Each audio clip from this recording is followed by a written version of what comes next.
बच्चों, आज हम नया टॉपिक लेंगे। वो उसका नाम है सीआरआर, जिसका फुल फॉर्म है कैश रिजर्व रेशो। ये एक आरबीआई की मॉनेटरी पॉलिसी है जो कि जितने भी कमर्शियल बैंक्स हैं उनकी लिक्विडिटी को कंट्रोल में करने के लिए यूज़ में ली जाती है। कमर्शियल बैंक जैसे कि एसबीआई है, एचडीएफसी है, आईसीआईसी बैंक है, पंजाब नेशनल बैंक है, ये सभी कमर्शियल बैंक्स हैं और इनकी लिक्विडिटी को मेंटेन करने के लिए, बैलेंस करने के लिए सीआरआर का यूज़ आरबीआई करती है। इसको हम डिफाइन कर सकते हैं, a ratio of total deposit which all commercial banks need to maintain with RBI. यानी कि ये एक रेशो है जो कि एक टोटल डिपॉजिट का एक रेशो है जो कि जितने भी कमर्शियल बैंक्स हैं उनको आरबीआई के पास में रखना होता है। एनडीटीएल का फुल फॉर्म होता है net demand and time liabilities. तो ये जो होता है इन्हीं का कुछ परसेंटेज आरबीआई की तरफ से डिसाइडेड होता है और इसी को कमर्शियल बैंक्स को कैश में रखना होता है। बैंक्स के आरबीआई के पास में कैश में रखना होता है और इस कैश पर किसी भी तरह का आरबीआई की तरफ से इंटरेस्ट नहीं दिया जाता है। यानी कि एक तरह से ये बैंक्स के ऊपर पूरी तरह से कंट्रोल होता है कि आप कैश भी रखेंगे, वहाँ पर जमा करेंगे, लेकिन आपको उस पर कोई भी इंटरेस्ट नहीं दिया जाएगा। यानी कि आप ऐसा समझ लीजिए कि सीआरआर ऐसा होता है कि आपने अगर बैंक में 100 रुपीज़ जमा करवाए हैं तो बैंक जो है पूरा का पूरा 100 रुपीज़ किसी भी पर्सन को लोन की तरह से नहीं दे सकती है। उसको कुछ परसेंटेज आरबीआई के पास में रखना पड़ेगा सिक्योरिटीज़ की तरह से। तो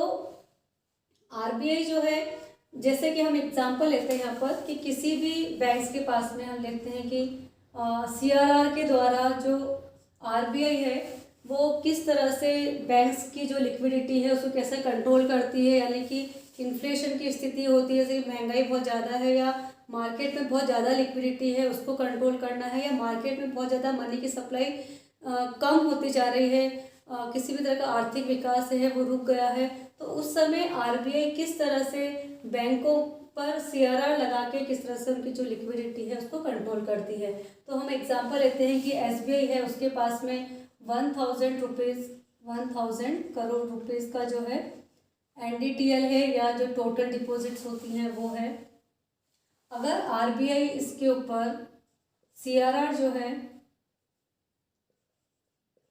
सीआरआर इस 1000 करोड़ के ऊपर आरबीआई 5% लगाती है, आरबीआई के पास जमा करवाने पड़ेंगे 1000 का 5%, 50 करोड़ रुपीस,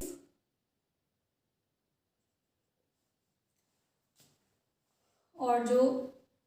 रिमेनिंग अमाउंट बचेगी बैंक्स के पास में वो बचेगी 950 करोड़ रुपीस।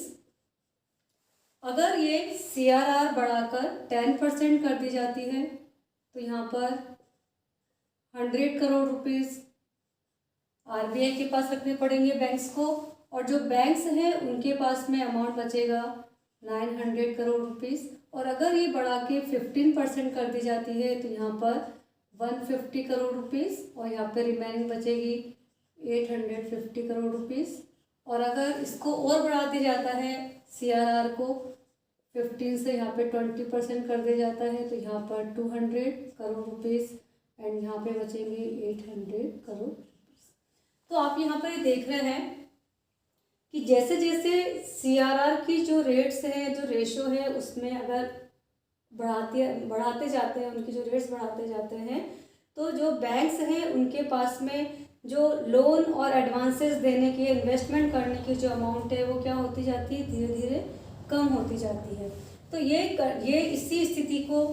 इसी तरह से जो आरबीआई होते हैं वो अगर बैंक्स में लिक्विडिटी ज़्यादा है या लिक्विडिटी कम है तो उसको इसी तरह से सीआरआर को कम या ज़्यादा करके वो कंट्रोल करती है। अगर बैंक्स के पास में बहुत ज़्यादा लिक्विडिटी है या महंगाई बहुत ज़्यादा है तो आरबीआई जो सीआरआर है उसकी रेट्स क्या करती है, कम करते चली जाती है, जिससे कि बैंक्स के पास में जो डिपॉजिट अमाउंट है या जो एडवांसेज या लोन के लिए जो अमाउंट पैसा देना है वो कम होता जाता है। तो बैंक जो है पहले 950 करोड़ रुपीस उनके पास में डिपॉजिट थे, लेकिन जब सीआरआर की रेट्स बढ़ जाती हैं तो उसके पास में केवल रिमेनिंग अमाउंट बचता है 800 करोड़ रुपीज़। यानी कि अमाउंट जब कम हो जाती है तो आपको जो हम लोग जो देखते हैं कि डिमांड और सप्लाई का जो रूल होता है कि जैसे ही किसी भी चीज़ की सप्लाई कम हो जाती है तो उसके रेट्स बढ़ जाते हैं। तो उसी तरह से बैंक के पास में भी यहाँ पे सप्लाई कम है तो इंटरेस्ट रेट बहुत ज़्यादा बढ़ जाएंगे, और इंटरेस्ट रेट बढ़ेंगे तो लोग जो है लोन लेने के लिए अवॉइड करेंगे, कम लोन लेंगे, क्योंकि इंटरेस्ट रेट बहुत ज़्यादा है। उनको कॉस्टिंग बहुत ज़्यादा पड़ेगी। जो भी डेवलपमेंट के काम हैं, नए तरह के प्रोजेक्ट्स हैं, वो धीरे धीरे कम होने लगेंगे। और अगर कम होने लगेंगे तो एम्प्लॉयमेंट जो है वो भी कम होने लगेगा। एम्प्लॉयमेंट जब कम होगा तो लोगों के पास में जो पैसा है वो भी कम आएगा। पैसा कम आने से उनकी परचेजिंग पावर कम होगी, और पैसा ही कम होगा, पैसा ही नहीं होगा तो मार्केट के अंदर डिमांड भी नहीं होगी। डिमांड नहीं होगी तो किसी भी तरह का जो प्रोडक्शन है वो भी धीरे धीरे कम होने लगेगा, यानी कि पूरी तरह से मंदी छा जाएगी। तो ये स्थिति होती है कि मार्केट में अगर फ्लो बहुत ज़्यादा है तो CRR में जो रेट्स है उसमें बढ़ोतरी करके और RBI जो लिक्विडिटी है उसको कंट्रोल में कर लेती है। मनी सप्लाई को बढ़ाना है तो उस स्थिति में RBI जो CRR है उनके रेट्स को कम कर देती है, और कम करते ही अब क्या होता है कि बैंक्स के पास में पैसा ज़्यादा हो जाता है, उनके पास में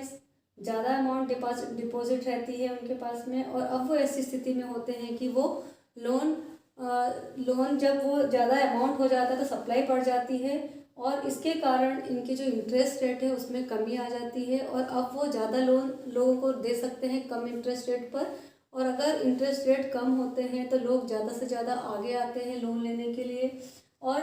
लोन लेने के लिए आते हैं तो इन्वेस्टमेंट भी बढ़ता है, और नए नए तरह के काम शुरू होते हैं, प्रोजेक्ट शुरू होते हैं, और स्टार्टअप शुरू होते हैं, कंस्ट्रक्शन का काम शुरू होता है, नए तरह के अपॉर्चुनिटीज़ मिलती हैं एम्प्लॉयमेंट्स की। और लोगों का अगर एम्प्लॉयमेंट मिलता है तो उनको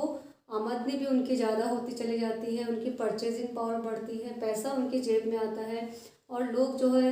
हर तरह के माल को खरीदने को तैयार होते हैं। हर रेट पर हर तरह के माल को मार्केट में डिमांड बढ़ जाती है, और जब डिमांड बढ़ती है तो ऑटोमेटिकली उसको पूरा करने के लिए प्रोडक्शन भी उसी गति से बढ़ता है, और इस तरह से GDP, हमारे जो देश की GDP है वो बढ़ती है तेज गति से, और इस तरह से देश का विकास होता है। और ये जो है मार्केट के अंदर मनी सप्लाई को बढ़ाने के लिए CRR के द्वारा गवर्नमेंट इस तरह से लिक्विडिटी को बढ़ाती है और लिक्विडिटी को कंट्रोल करती है। तो आप लोगों ने बच्चों समझ लिया कि जो CRR है उसका क्या रोल है, जिसको कि RBI अपने यहाँ पर लिक्विडिटी को कंट्रोल में, इकोनॉमी के अंदर का लिक्विडिटी बढ़ जाती है, मनी सप्लाई कम या ज़्यादा हो जाती है, उसको कंट्रोल में करने के लिए यूज़ करती है। जो CRR है उसकी कोई मिनिमम और मैक्सिमम कोई लिमिट नहीं है। ये RBI के द्वारा डिसाइड किया जाता है कि इसका रेट कितना रखना है, ज़्यादा रखना है या कम रखना है। इसके आगे वाला जो हम टॉपिक शुरू करेंगे वो होगा SLR के बारे में। आप उसको ज़रूर देखिए, और अगर आपको किसी भी तरह कन्फ्यूज़न है इसमें वीडियो में तो प्लीज़ आप कमेंट बॉक्स में लिखिए, और मेरा वीडियो को आप लाइक करिए, शेयर करिए और सब्सक्राइब करिए, और इस वीडियो को देखने के लिए आपका बहुत बहुत धन्यवाद।